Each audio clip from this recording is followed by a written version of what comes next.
Alors bonjour, c'est ma première vidéo concernant donc le mixage d'une batterie que je vous explique comment j'ai fait pour rendre le kick intéressant. Dans ce cas, donc c'est un groupe qui propose en fait gracieusement en fait ses pistes. C'est un groupe qui a déjà enregistré et déjà produit leur mix. Moi je les récupère en ligne afin de m'entraîner dessus tout simplement. C'est une batterie qui a été enregistrée, de manière naturelle, mais je n'ai aucunement en fait le setup en fait, concernant le matériel utilisé.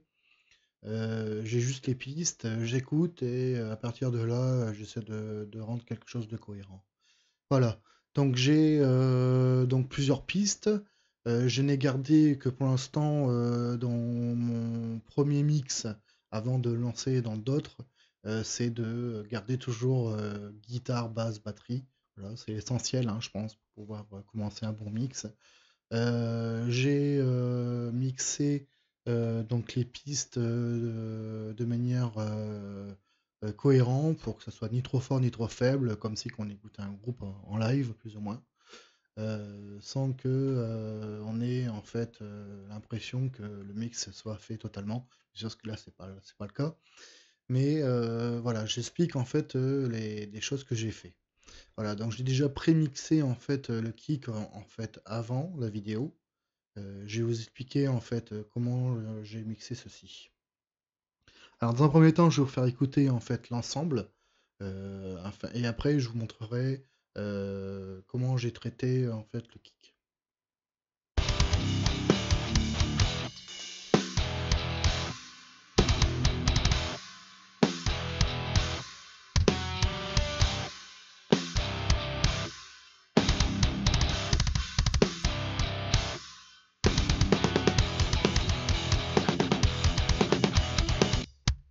Alors voilà, ensuite j'ai eu donc, désactivé, tous les plugins,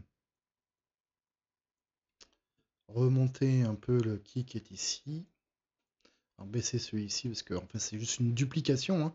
Donc les 2 pistes qui sont ici, c'est exactement les mêmes, hein.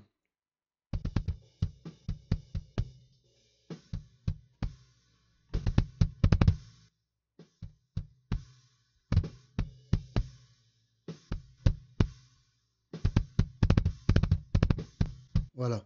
Alors je vous expliquer après pourquoi j'appelais un kick et le kick sample. Alors parce que, je traite en fait, d'abord le kick naturel, parce que je ne supprime jamais, mais jamais en fait, le son d'un kick, d'un groupe. J'essaie juste d'en tirer le meilleur, tout simplement. Je garde en fait les fréquences dont j'ai besoin, tout simplement, et j'ajoute en fonction de ce que j'ai besoin avec, d'autres kicks qui existent déjà, qui ont déjà été enregistrés. Je l'expliquerai ensuite, en allant. Bon, voilà. Pour l'instant, je mets le kick tout seul et je vais activer donc les plugins que j'ai utilisés afin de vous montrer en fait ce que j'ai pu en garder.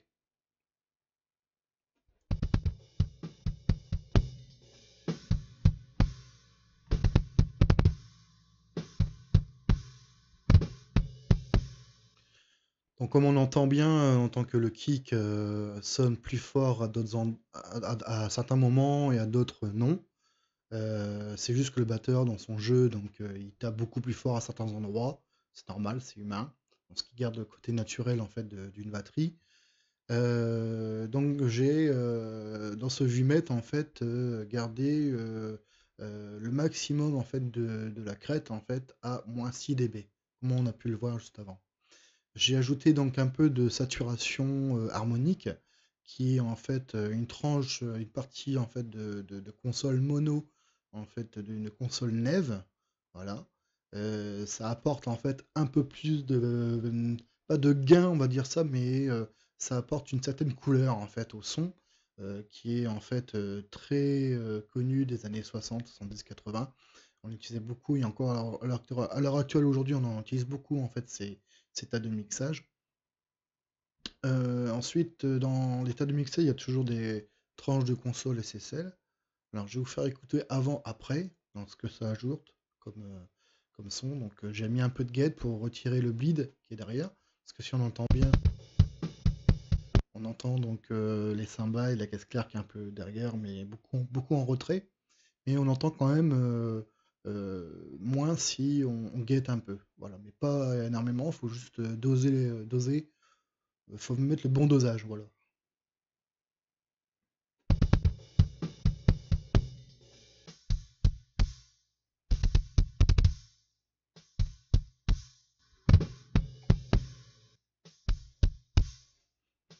Donc forcément, ça baisse un peu le son, forcément, mais je vais me rattraper pas derrière avec d'autres plugins qui va me permettre de récupérer en fait le signal. Voilà. Donc ce que j'ai fait, c'est que j'ai mis un peu d'aigu, un peu moins de grave pour garder un peu plus l'impact et baisser totalement en fait le bas médium parce qu'il n'est pas du tout intéressant. Pour moi, il m'intéresse pas du tout. Et quitte à presque le retirer pour le récupérer ailleurs, ça m'est égal. Alors ça, c'est juste mon oreille, hein. Je dis pas que j'ai l'oreille du meilleur ingé son du monde, mais du moins, je fais ce que j'estime le mieux par rapport à mes connaissances, par rapport à ce que j'ai envie de faire. Ce que j'ai envie d'entendre surtout à la fin du mix. Voilà. Alors, ensuite, si on entend la différence, en fait, entre avant et après, on entend bien qu'il y a un côté opaque. Donc là, j'ai pu récupérer. Mais il y a toujours, vous voyez, ce côté carton que l'on entend en fait derrière, qui est très gênant et que je trouve pas forcément très très beau en fait à l'oreille. Donc c'est autour des 300 Hz. Donc ce que j'ai fait, c'est que j'ai ajouté un FAB filter. Donc j'ai ajouté donc un cut en fait jusqu'à 30 Hz pour couper en fait ces fréquences. Et j'ai mis donc un bel en fait, une sorte de bol en fait qui permet de diminuer en fait les fréquences qui, pour moi, à mon oreille, euh, je trouve inintéressant. Voilà, donc autour des 300 Hz. Donc là, c'est plutôt le 250 Hz, 252.1. Peu importe la fréquence, mais du moins c'est la partie là qui m'a semblé en fait très opaque. Donc je vais vous faire écouter avant-après. Donc avant.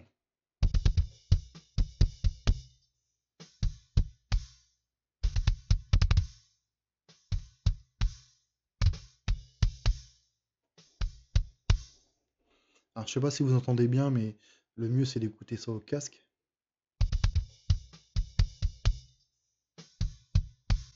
Donc là, 100. Donc maintenant avec.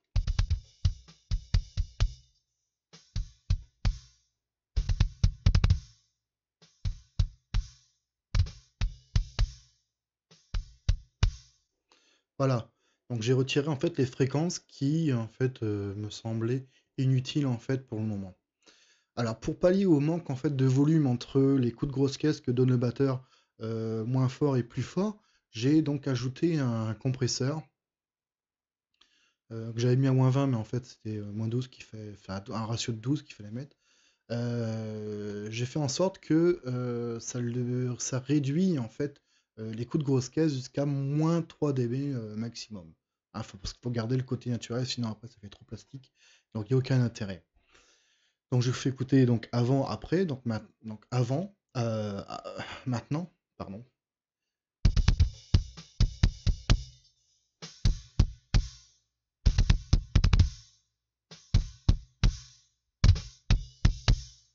Alors, on voit bien que ça réduit même jusqu'à -5, hein. Je dis -3, mais ça dépend les coups forts. S'ils sont trop éloignés par rapport aux coups faibles, j'ai préféré en fait jauger en fait ce, cette aiguille qu'elle aille en fait entre -5 et 0 dB, moins qu'elle garde un centre en -3 dB pour garder en fait quelque chose de cohérent.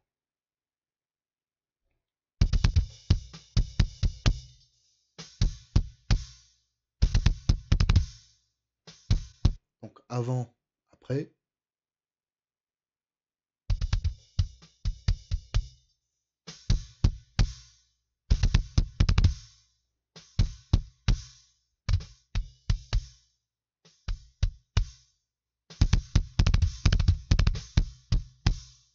Donc voilà, on sent bien qu'on a rattrapé l'écart.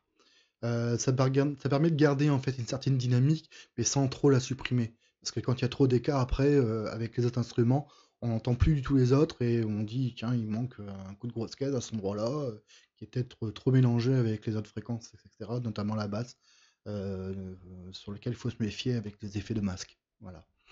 De ce fait, j'ai mis un autre plugin qui s'appelle Auto Align. Alors, je vous expliquerai en fait à quoi il sert.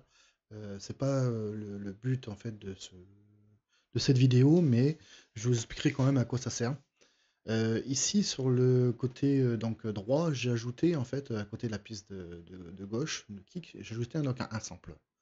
Donc ce sample en fait, comme je vous ai dit tout à l'heure, donc c'est exactement le même son de grosse caisse que je vais en fait tout simplement remplacer. Alors je remplace pas l'original, hein, bien sûr, je le garde parce que je veux garder les fréquences qui sont intéressantes pour moi, à mon oreille, et je vais rajouter en fait les plugins en fait qui sont ici présents afin de complémenter le son. Voilà.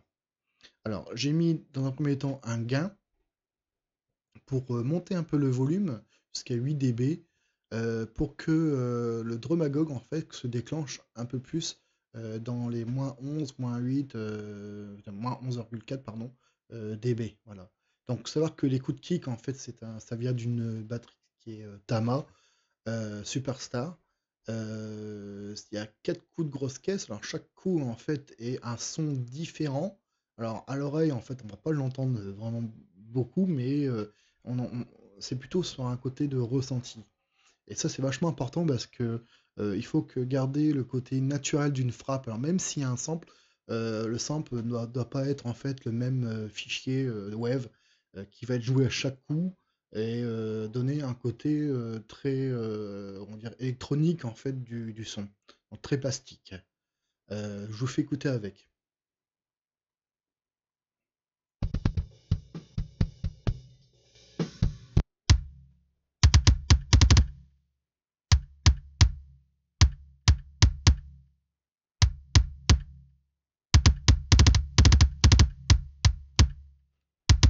Alors comme vous avez pu remarquer, il joue donc de manière très aléatoire des coups de grosse caisse pour garder le côté naturel. Donc il y a un son quand même beaucoup plus important que l'autre, c'est-à-dire que le kick naturel en fait sonne pas comme ça. Mais avec ce kick, en mélangeant les deux, ça va être quelque chose de vraiment sympa, vous allez voir. Alors si je désactive le gain, je vais vous montrer pourquoi j'ai fait ça. C'est pour garder en fait une certaine dynamique. Alors si on réécoute,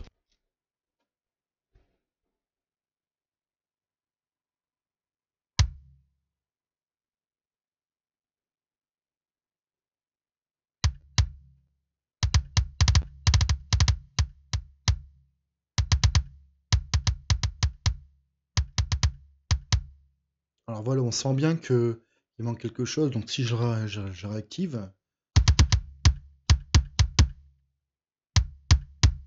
vous voyez la différence.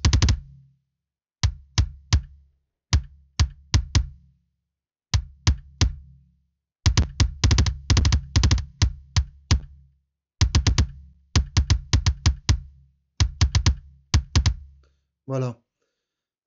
Pour aussi essayer on va dire de jouer sur la dynamique, j'ai également mis donc un compresseur qui va me permettre en fait, donc bien sûr avec un ratio inférieur en fait à celui de gauche, parce que j'en ai forcément un peu moins besoin, mais du moins j'ai fait en sorte que chaque coup soit en fait quand même assez linéaire et pour qu'il n'y ait pas trop de différence entre chaque coup, mais qu'on sente bien le côté naturel en fait du batteur. Donc je vous écoute avec et sans.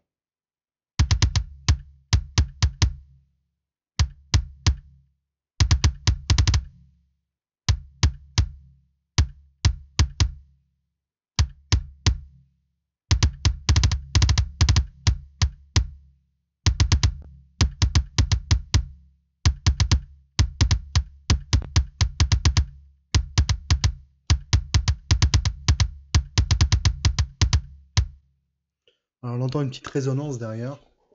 Je pense pour garder un peu ce côté-là naturel en fait, de la frappe. Alors, je vous ai parlé tout à l'heure aussi donc de Auto Align. Et Auto Align, en fait, c'est un logiciel qui permet d'aligner en fait les coups de kick. Alors, le problème, c'est que Si on écoute en fait 100, on va se rendre compte que les deux coups de kick en fait sont pas joués en même temps. Je vous fais écouter.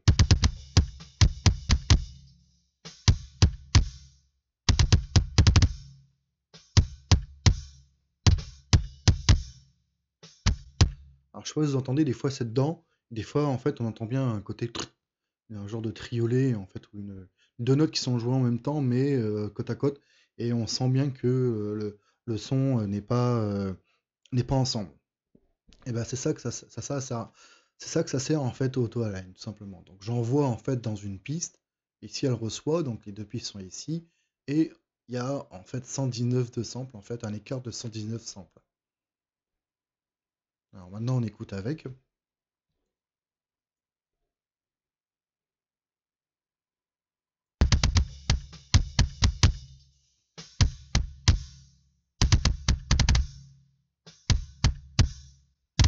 Voilà, donc là on se rend compte que les coups qui sont à côté qui sont un peu plus ensemble. Donc c'est ce que j'ai apporté au kick. Voilà. Donc on peut réécouter tous ensemble.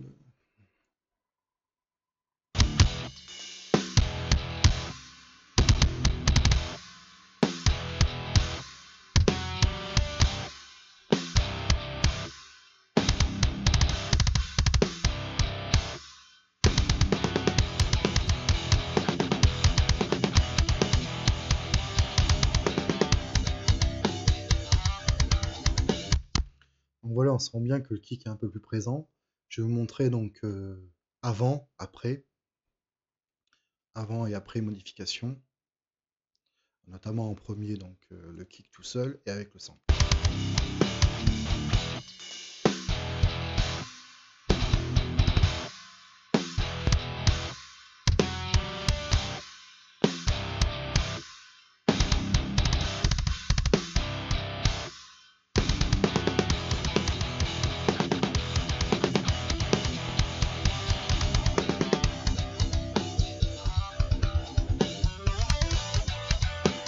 Donc voilà, ce qu'on peut dire, c'est que les deux kicks en fait sont complémentaires.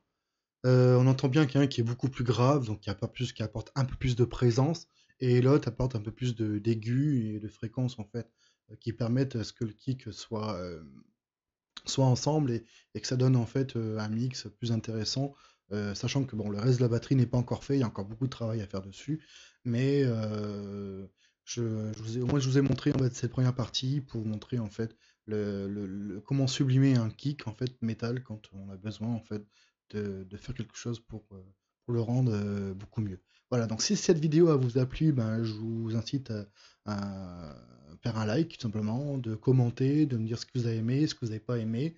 Donc sachant que c'est ma première fois, donc j'ai jamais fait de vidéo avant, donc j'espère que vous serez assez tolérant. Et bah, je vous dis à bientôt. Merci.